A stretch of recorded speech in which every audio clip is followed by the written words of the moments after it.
المقهى اصمدي روحنا فداك لأجلك نهوى الموت فابقي صامدة قد حضنتنا ذكراك العزيزة يا أرضي إنهم لا يخجلون من أنفسهم أرضي الكبير لم يسلم منهم الصغير لم من ديارهم بغير حق إلا أن يقولوا ربنا الله.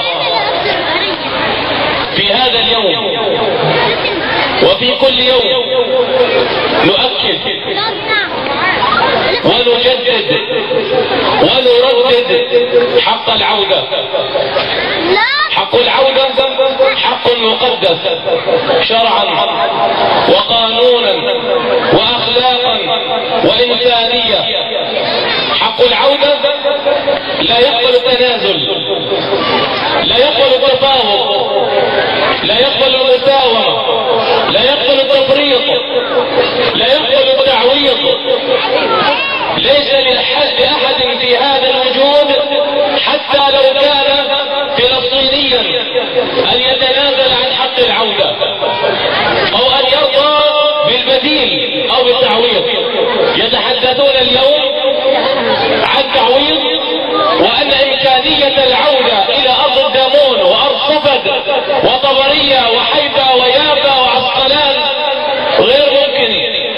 ولذلك يبحث العرب والزعماء عن التعويض. نحن نقولها بملء الفم. لو أن فلسطينيا مهجرا قبل بالتعويض وقبل أن يبقى في الشتات ليس من حقه أن يتنازل، لأن أرض فلسطين ليست ملكا لأحد.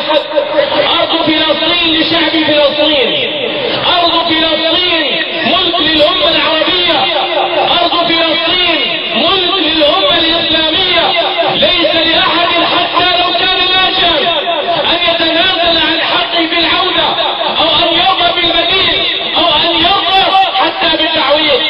سيبقى الناشئ ناشئا حتى لو عاد من سوريا إلى فلسطين سيبقى ناشئا. لماذا؟